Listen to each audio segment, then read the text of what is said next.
काश मेरी बीवी भी पड़ोसन की बीवी की तरह सुग्घर और सलीकामंद होती।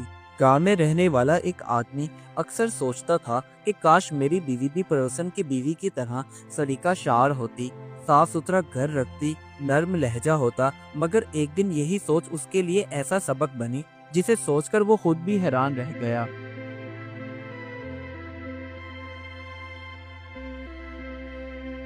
गांव का एक छोटा सा बना हुआ मिट्टी का घर, जिसके अंदर बर्तन इधर उधर बिखरे पड़े थे, कपड़े धोने वाले रखे हुए थे और जमीला दिन भर काम में लगी रहती, मगर सलीका कहीं नजर नहीं आता था। कलीम, जो जमीला का शौहर था, उसे अपनी बीवी की हमेशा यही बात हर वक्त खोलती रहती और वो दिल ही दिल में सोचता, क्यों हमारे घर में चीजें इधर उधर बिखरी पड़ी रहती हैं, क्यों वो सिमटी नहीं होती। और इसी वजह से वो आहिस्ता आहिस्ता अपनी बीवी को कसूरवार ठहराने लगा।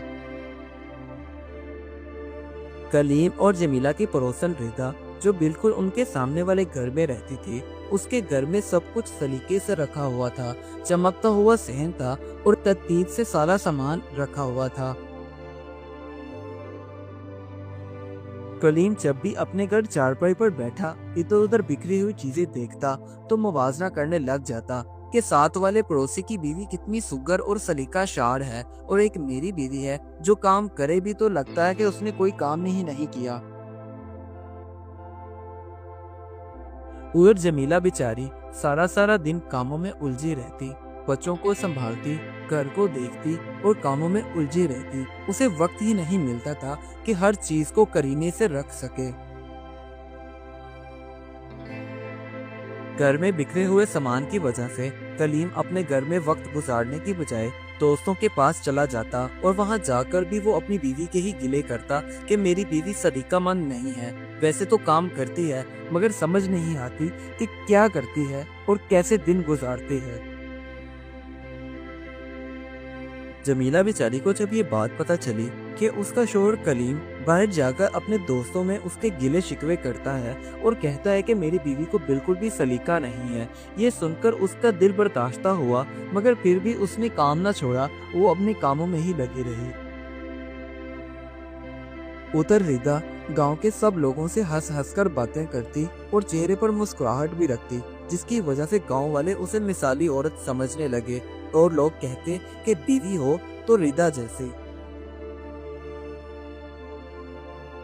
एक दिन कलीम शाम के वक्त अपने काम से वापस आ रहा था तो रास्ते में उसने रिदा को अपनी सहेली से बातें करते हुए सुना, जिसमें वो कह रही थी कि भाई मेरी तो बस हो चुकी है, मैं दिखावा कर करके थक गई हूँ, मुझसे नहीं होते ये घर के सारे काम कि हर वक्त मेरा सहन चमके और हर चीज में सलीके से रखूं।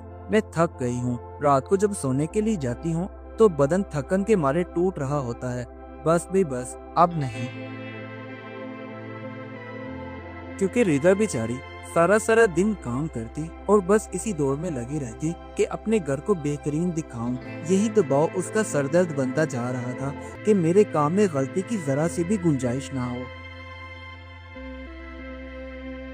रिदा की सारी बातें सुनकर जब कलीम घर आया तो अपने सहन में चारपाई पर बैठकर सोचने लगा कि जो सलीका बाहर से नजर आता है उसके पीछे कितनी थकन, मेहनत और दिखावा छुपा होता है।